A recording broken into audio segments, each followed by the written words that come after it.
So, welcoming everybody. This is the time for gathering.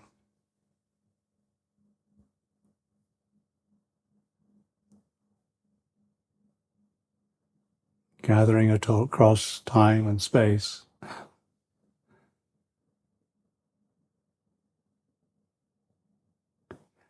Gathering in the now and here.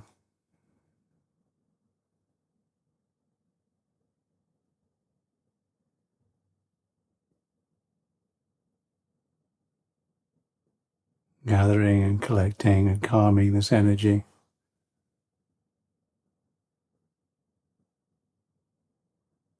Giving this time, this space,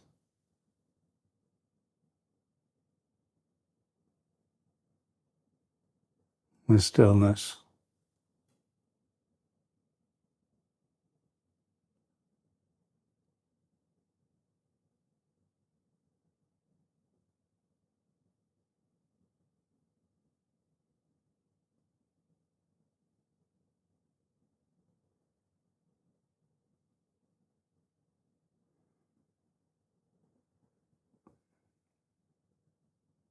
The body and the breath.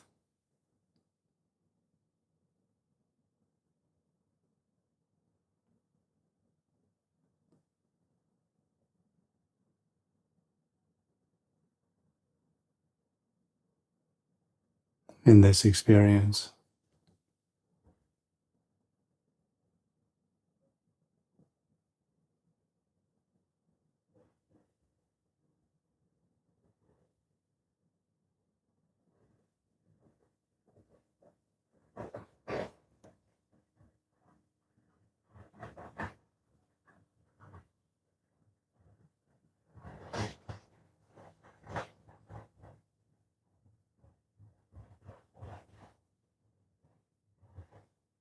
It's like this.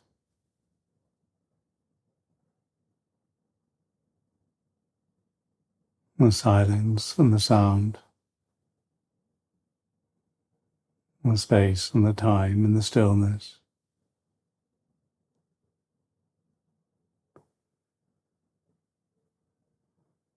Collecting and gathering.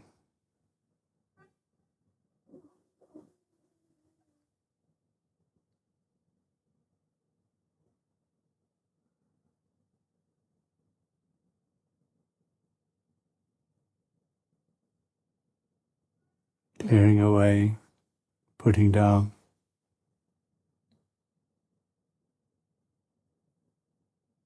Not picking up.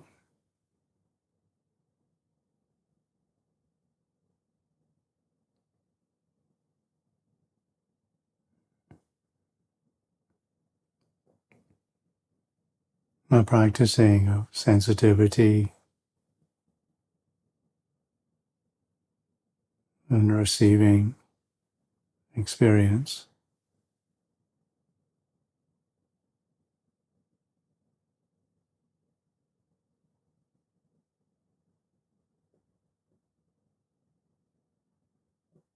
It's like this.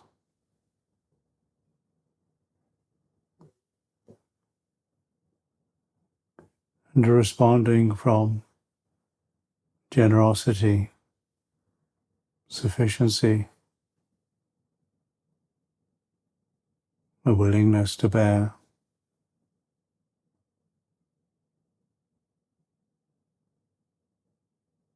And a gift of attention.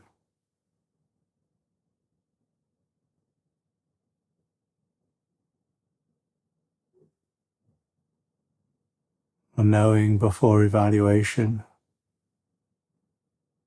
In the trust of stillness.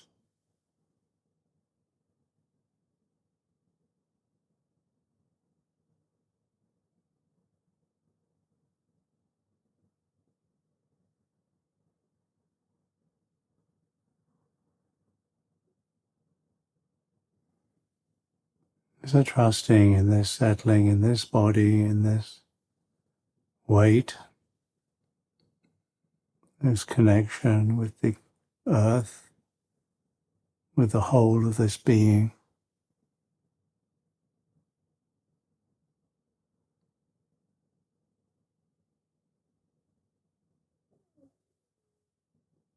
The feet, the legs, the pelvis, the pelvic floor, and the spine released. Expectation released.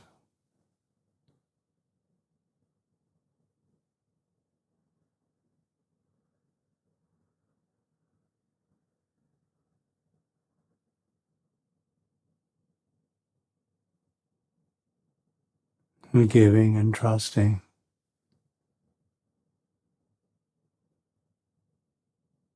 The trusting in what is given and received.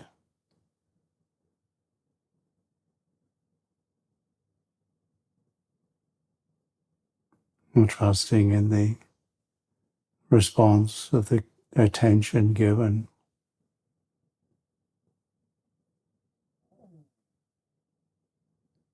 Fully gathered, collected, reconnected.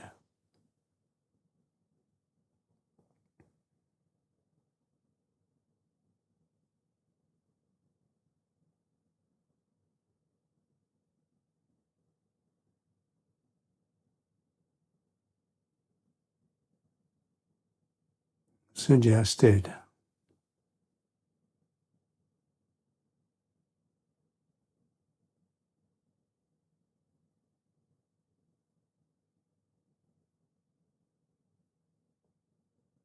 And silence and space and stillness. And this knowing.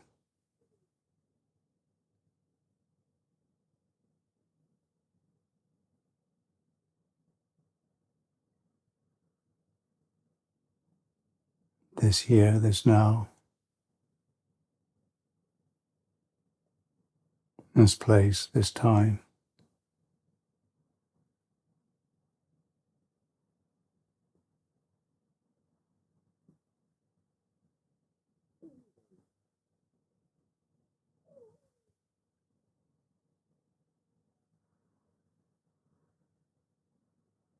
This appreciation.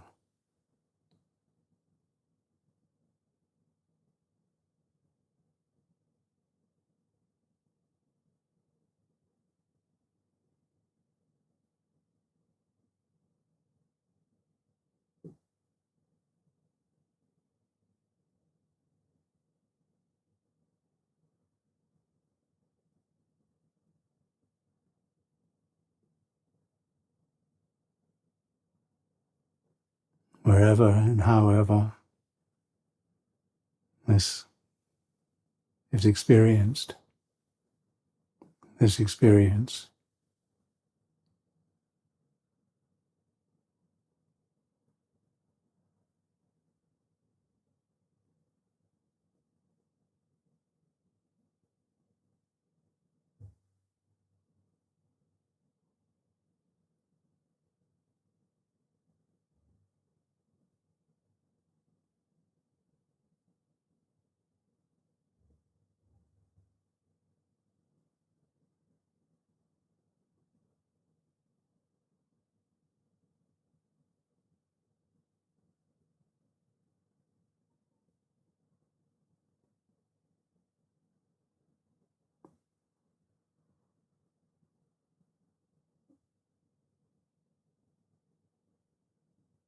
Practicing this stillness, this contentment, this sufficiency.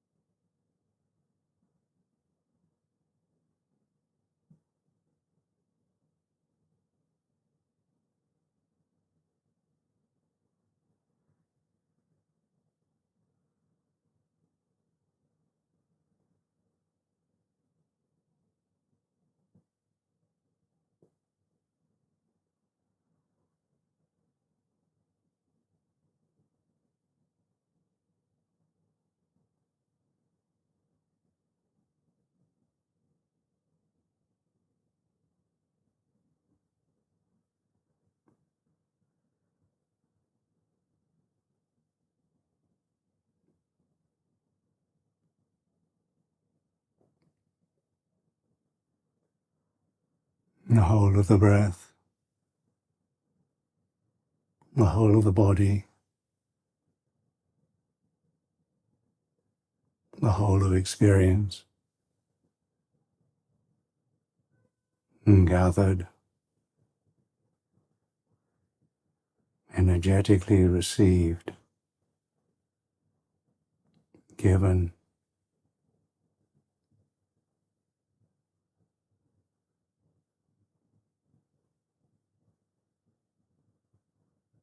and given attention.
Awake and alert, sensitive,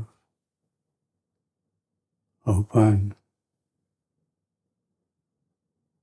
the whole of this fathom-long body, the energetic experience of it, which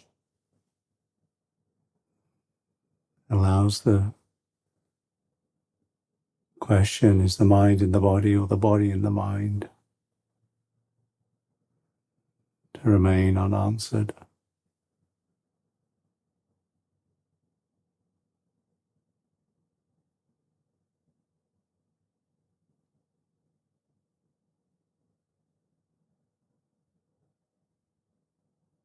A sense of being, a sense of aliveness, a sense of sensitivity,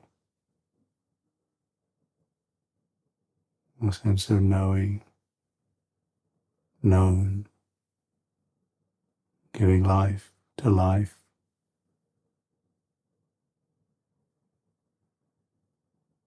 give life to life, receive what is given life.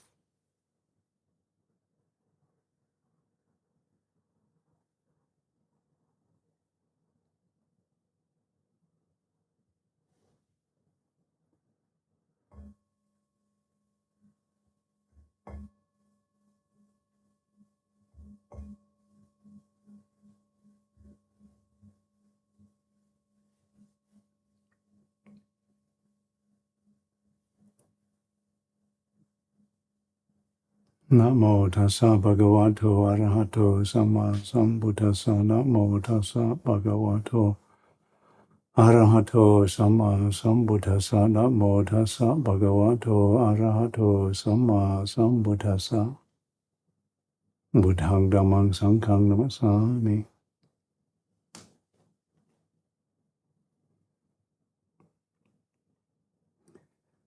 16th of June, 2023. It's the day before Lumpur Cha's anniversary of his birth, which is celebrated by a big gathering, Wapapong. And it's about a fortnight since there was a small gathering here for Vesaka Puja, which this year fell on the 3rd of June, which was, it's about a fortnight ago. And that was a 70th birthday and a 43rd anniversary of Anupasampada and a 25th anniversary of New Zealand citizenship, and a gathering of a few people, and it was lovely for it to be celebrated. And then a celebration last week of and a gathering of probably about 100 bhikkhus in Santa Chitarama. Some of them I'd never met before, some of them I'd known since 1977.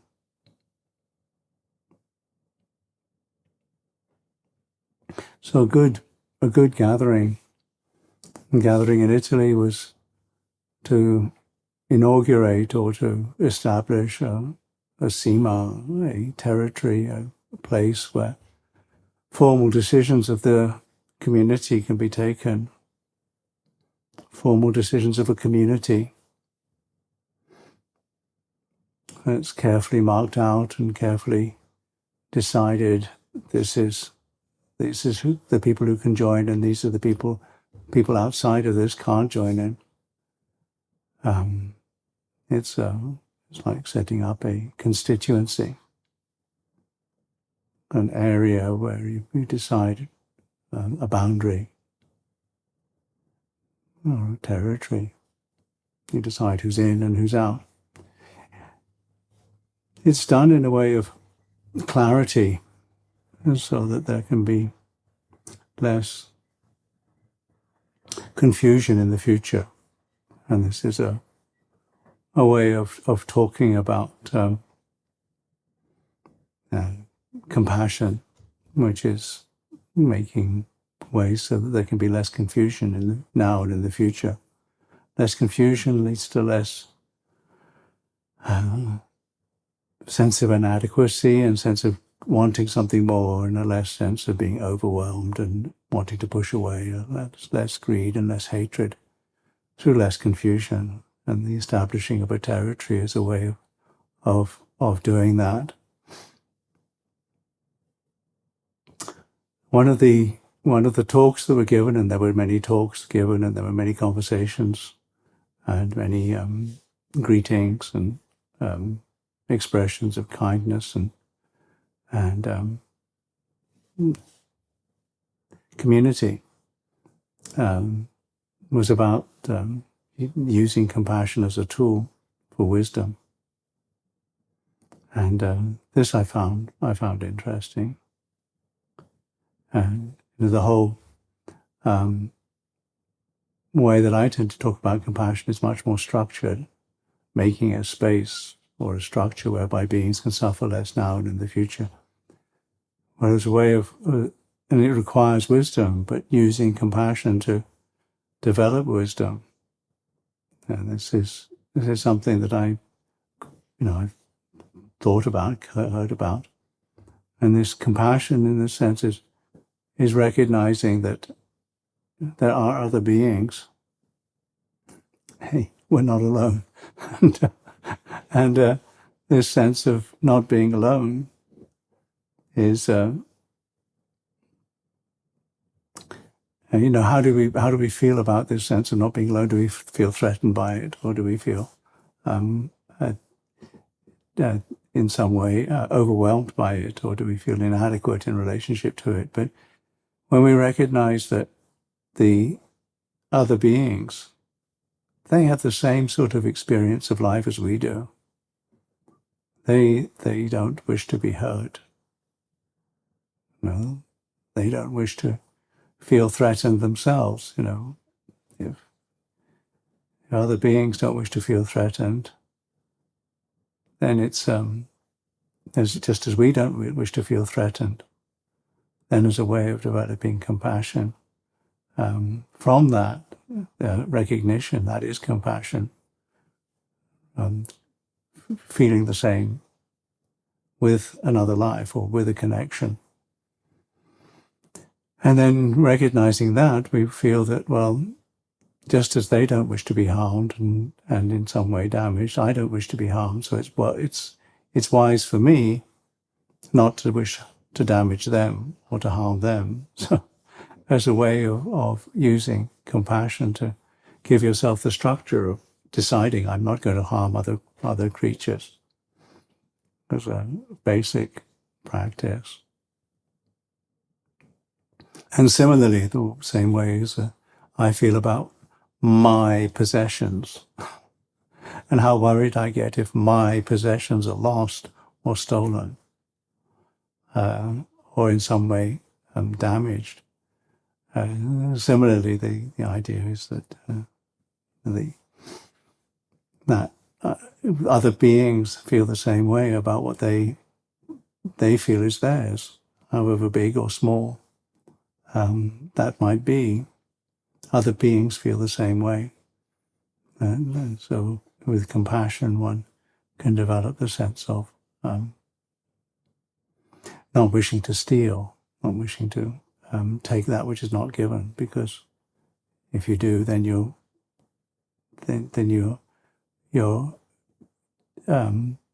desensitizing yourself and not able to notice your own pain or notice other pain. So a way of making a structure for that. This was Ajahn Vajiro, who's he's somebody I did meet in 1977, and lives at Tisarana in Canada. He gave a talk like this, using compassion as a tool, a sense of connection that one can feel for others, and he does have a sense of connection with others as a way of developing wisdom through reflection, and that. So, as a reflection on the 5 precepts, I found that brilliant. Similarly, the whole thing about sexuality, how one feels about one's own sexuality, and how one feels about one's own sense of betrayal or a sense of being abused in some way through sexuality, that might encourage one to then decide that other beings will feel the same way. Other beings feel like that. So it's wise not to misuse one's sexuality.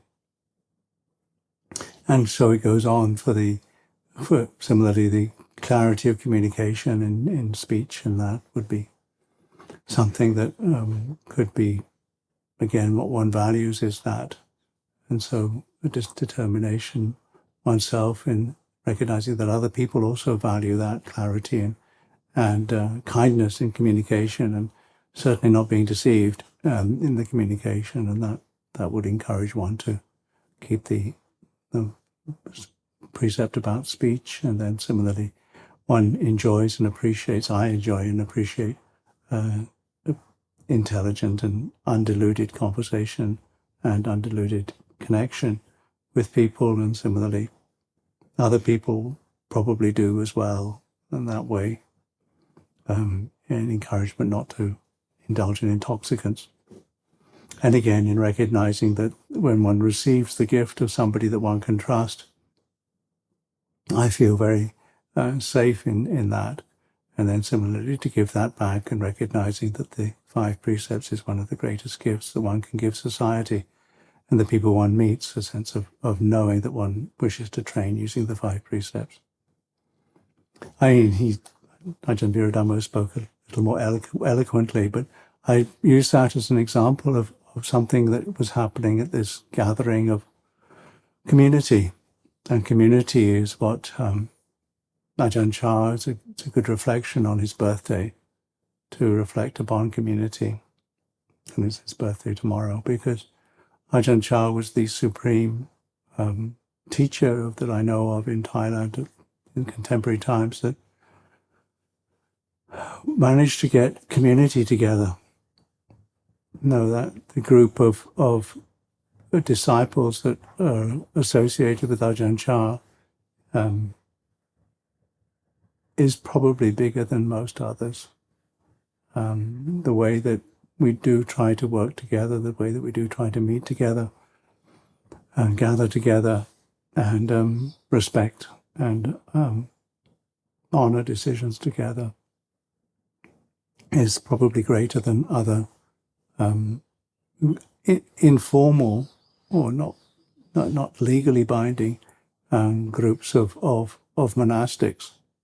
Now, it's a very small group, it must be said. There may be 300 branch monasteries in Thailand and maybe 15 or 16 in outside of Thailand and other associated monasteries, and the total population of all of those may not be more than 1,500 at the most. That's all Thais and all Westerners, maybe 2,000. So it's a tiny thing. And it is true that this group will break up because it's come together, and it will break up. And coming together of something is inevitable that it'll break up in one way or another. The bodies are getting older, the ties are getting less, the connection is getting less. I mean, in some ways it's easier now, and we do use these ways of connecting through time and space that this electronic media gives us, which is it's a tool. It works and it has advantages and disadvantages. And certainly being in person, being together in person is a different feeling. But anyway, this is our virtual reality where we are now, and here, and our virtual reality is connected through this thing, through time and space. And how to maintain a sense of community and friendliness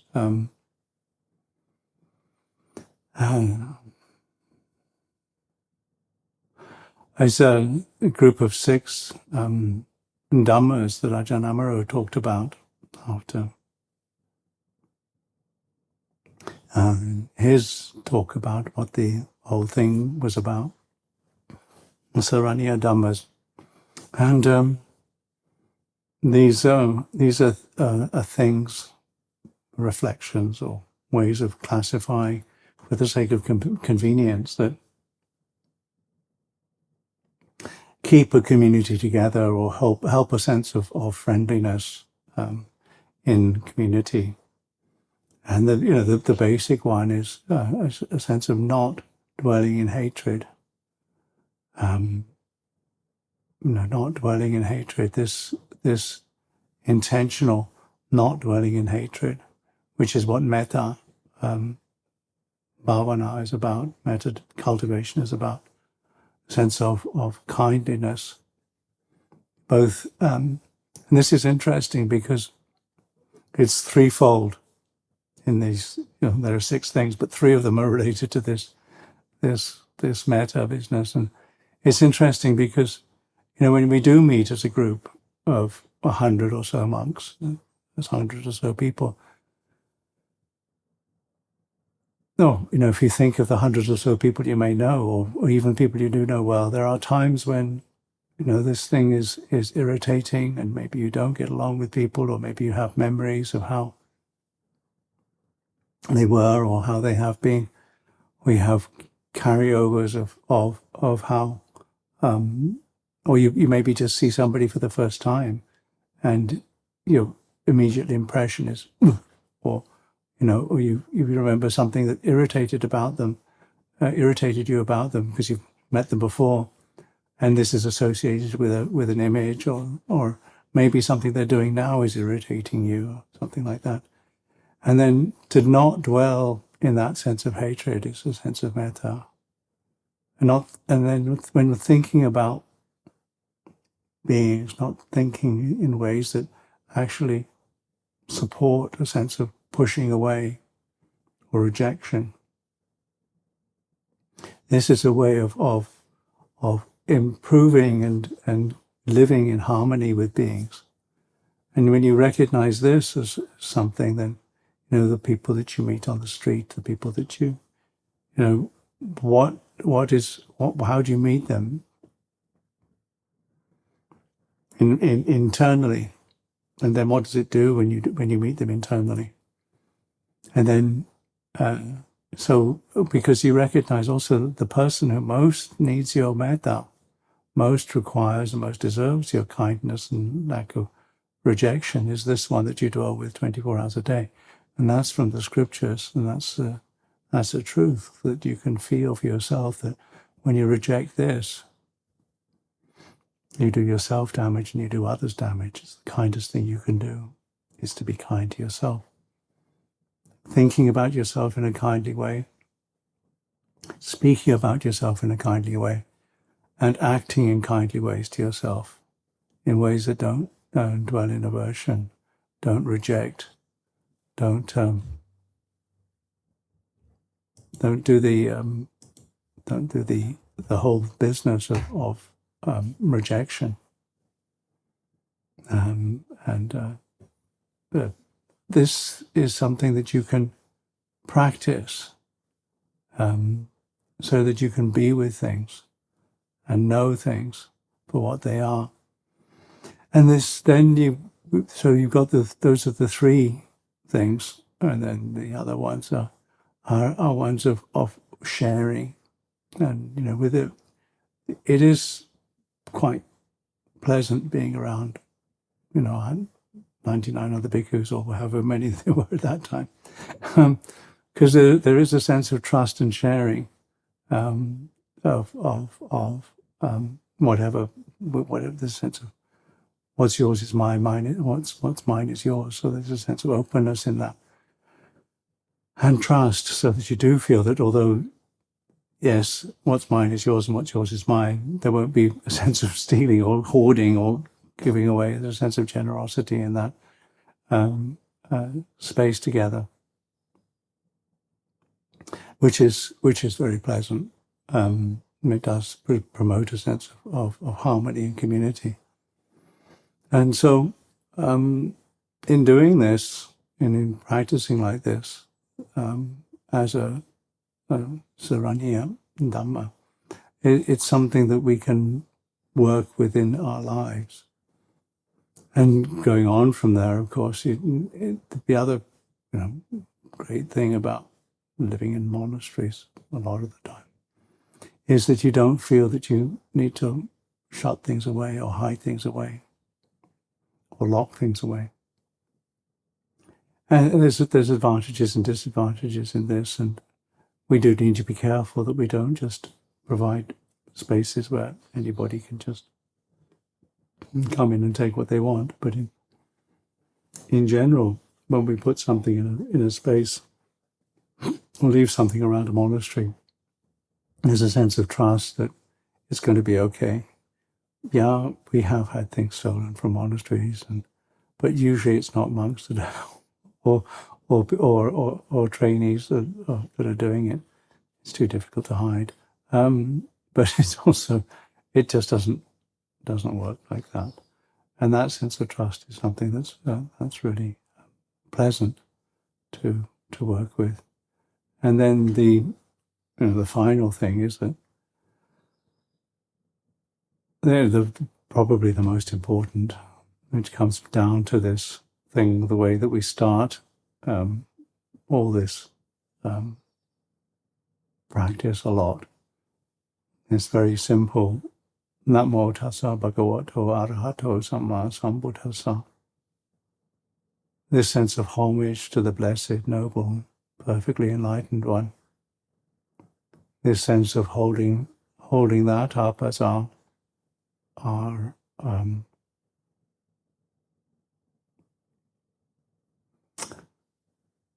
hero, our our our ideal.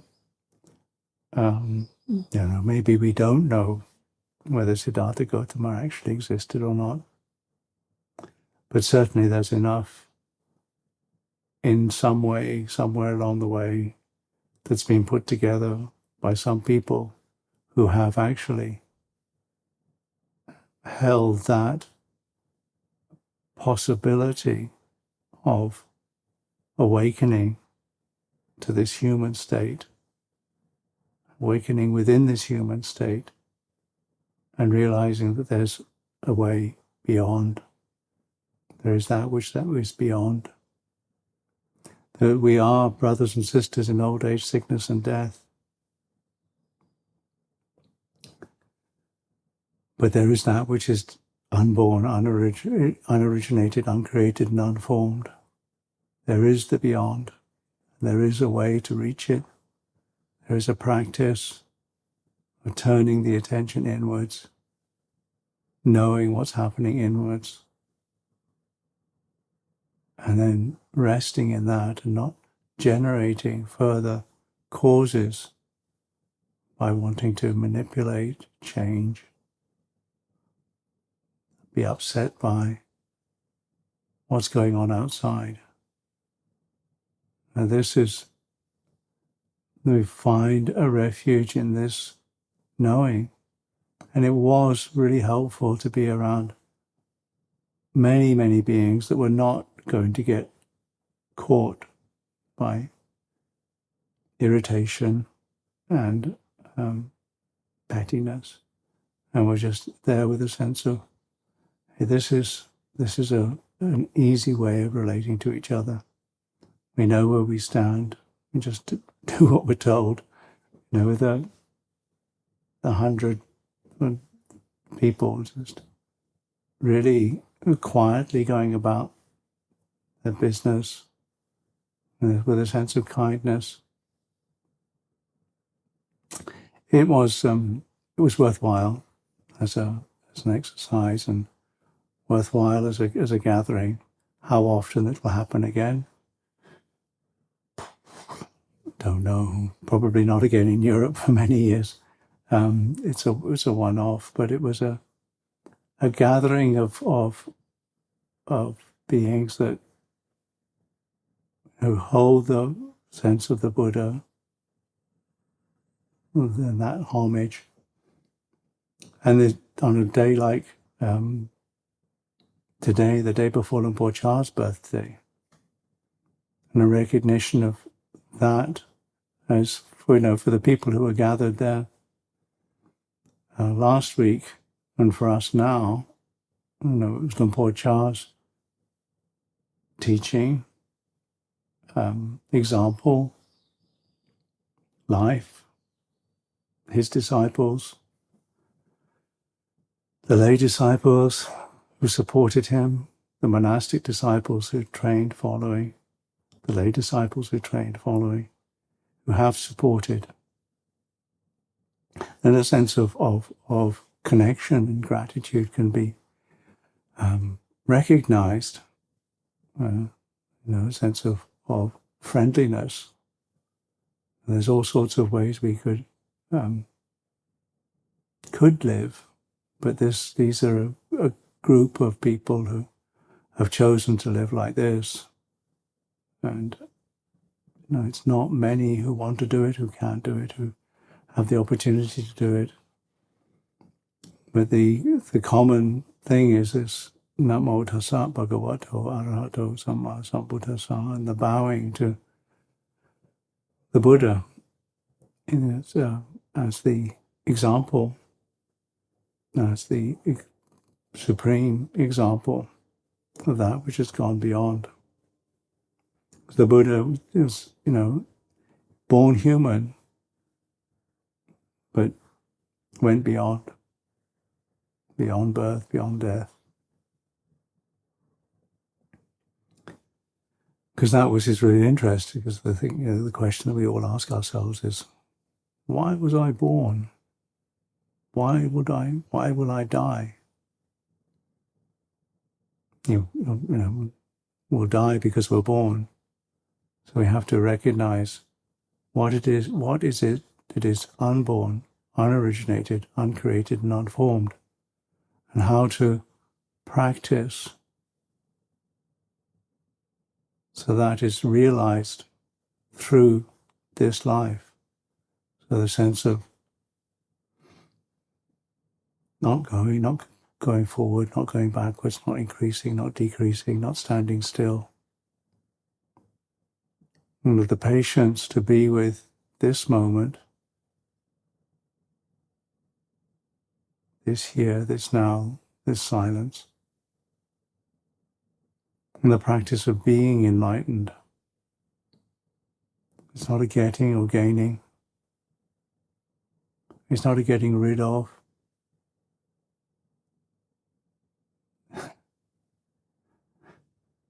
It's a realization in this now and here, whenever time and space, however time and space is experienced.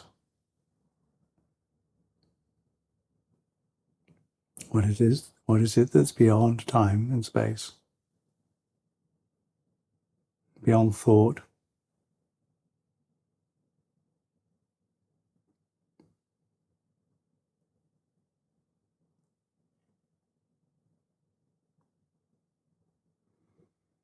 and we can give time and space maybe to questions,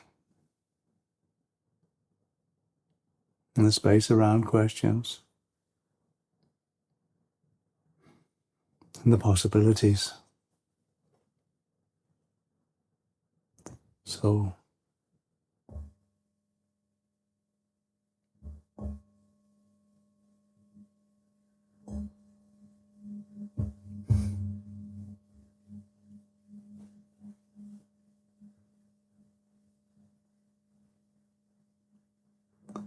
does anybody want to write a question? For a moment we can try that.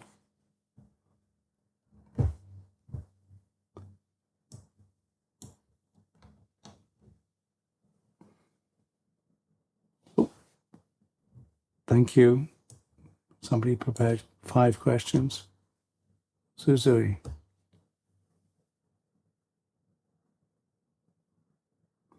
Okay, so the first question is 2 questions. Does the higher mind usually mean the mind attains one of the 4 jhanas? And does the noble ones mean the 4 pairs, the 8 kinds, or anyone who's correctly, or does it mean anyone who's practicing correctly in the path?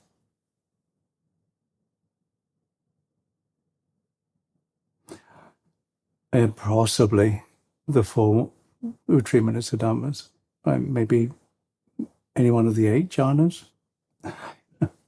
I think you don't just leave it at 4. The noble ones, the noble Sangha, the Sangha's a refuge, is the 4 pairs, the 8 kinds of noble beings. Those practicing for Sotapanna and Sotapanna, those practicing for Anagami, and those Anagamis, those practicing for Sakadagami, and those Sakadagamis, those practicing for Anagamis and Anagamis, practicing for Arahant and Arahant, those practicing for stream entry and stream entrers, those practicing for once returners, and once returners, those practicing for non-returners and non-returners, and those practicing for Arahants and Arahants. So you've got the 10 fetters, and they fall away in the different ways. The ones that are important are the ones of the first 3, which are all to do with thinking. So the thought that I am somebody, I need to do something, and I'm not sure if it's the right thing or not. This is my short thing of personality belief, the rock solid belief, the assumption, this I am. And coming with that at exactly the same time is the question, or the thing is, what do I need to do? And then arising at the same time as that is the question, is this the right thing? or can I do it? And so if you have the thought, if this is the right thing, or can I do it, then exactly the same time is there's a sense of I need to do something, and there's a sense of I. So the three go together. These are the first three fetters. And practicing to understand those is maybe somebody who's practicing to be a sotapanna. I don't know. It's a question, but these are the it's a noble activity. Two conditions for the arising of wrong view: the voice of another and inappropriate attention. Yeah, the voice of another, is when you hear things that make you think about things in the wrong way. So you think in terms of lust, or in terms of acquisition, or in terms of hatred, or just in terms of confusion. So the voice of another. The inappropriate attention is when you give attention to things, or you want something, or you want to get rid of something with your attention. If you don't pay the right attention, or you don't give the right attention to things, then this arises wrong view. Wrong view is the various aspects of wrong view. Does that help? Those two? Sort of. It's, when you notice something, and the way that you pay attention to it is to try to get rid of it, or try to get something from it,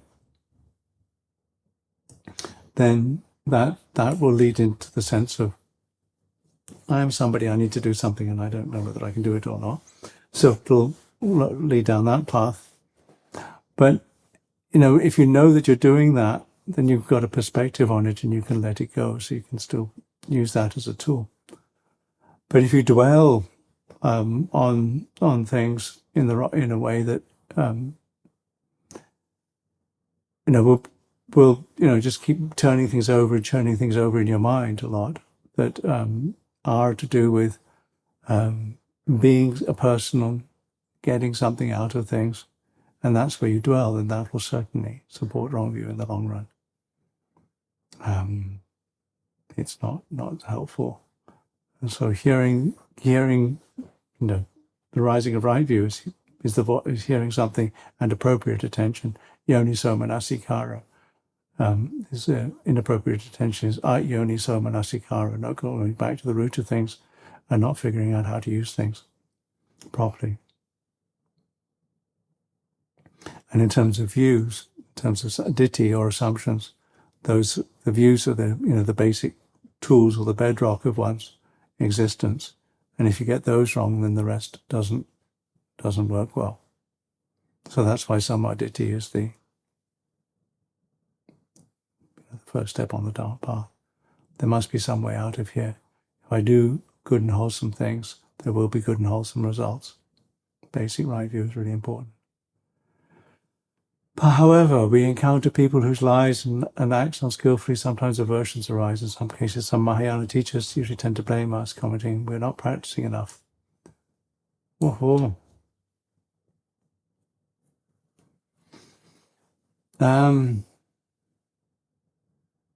Yeah, I'm glad I'm not a Mahayana teacher, so I don't have to explain it. So, it's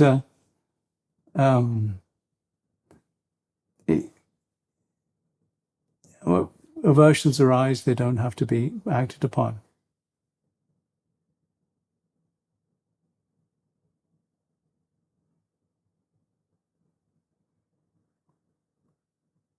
Oh yeah, the whole business about, so when we encounter people's who lies and all that, the thing is that one person can really disturb a whole group, and this is, this is part of it. And yeah, when we recognize that people who do act unskillfully are probably sick, then we don't tend to blame them so much. So that's maybe something that we can reflect on. So we don't, Ajahn Maninda's thing, only the disturbed can be disturbed. So, if you are, it's only going to be it's your problem that you're disturbed. It's not their problem. It's because it's me, it's mine. It's the attachment to the sense of me and mine. My friend, my enemy. My son, my daughter, my dog, my cat. The Tibetan tradition is different from the Theravada tradition in some ways. They have the same basic vinaya. How much they keep is up to them. Not all Theravada, so-called Theravada bhikkhus necessarily keep all the rules in exactly the same way. And some Christian monks keep the Benedictine rule, which is maybe supposed to be much more than 500 rules. And then you've got the average Jewish Orthodox person, and they keep hundreds of rules as well. And often we don't even notice the rules that we keep. And for Theravada monks, we don't notice it some other time. We just keep them because that's the way that we want to train. And the priests, Catholic Church, I don't know whether the priests do, some of the monks do. I don't know how Catholic priests have rules. I haven't spoken to them about that. Ooh. What is the vipaka karma of beings that verbally abuse, complain, lie, blame, and attack others? I haven't looked it up for a long time. It's scary. The vipaka karma for unskillful actions is scary. I'm sure there is one, but I haven't looked it up recently. One of the things is you don't tend to get much respect. It's very difficult to respect people who do that. There's a sense that they're slightly out of control, and that's a bit scary. The most immediate vipaka karma is that people don't really respect you, and they don't trust you. So it's a bit sad, but that's the way. But also notice in your own heart the tendency to abuse, complain, and not really preserve the truth. I mean, when we do in our own heart, when I tend to think of other people in ways that, put them down in some way, or think about them in ways that, they're not really, you can get a whole sort of story going about other people, about judgments about other people. And I do recognize that really doesn't help me. That's why, the first of this Saraniya Dhammas is for harmony, is to dwell with a sense of metta. Recognize that everybody has their own struggles, and really what you would wish is that everybody you meet is completely enlightened. Certainly I would wish that everybody I meet would be completely enlightened. This is my selfish bodhisattva vow. May all beings that I meet be completely enlightened, because that way my life would be easier. It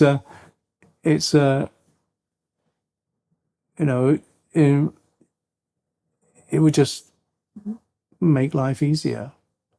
And when we recognize that really beings would wish to be enlightened, they wish that everybody that they meet would be enlightened, because it would make their life easier.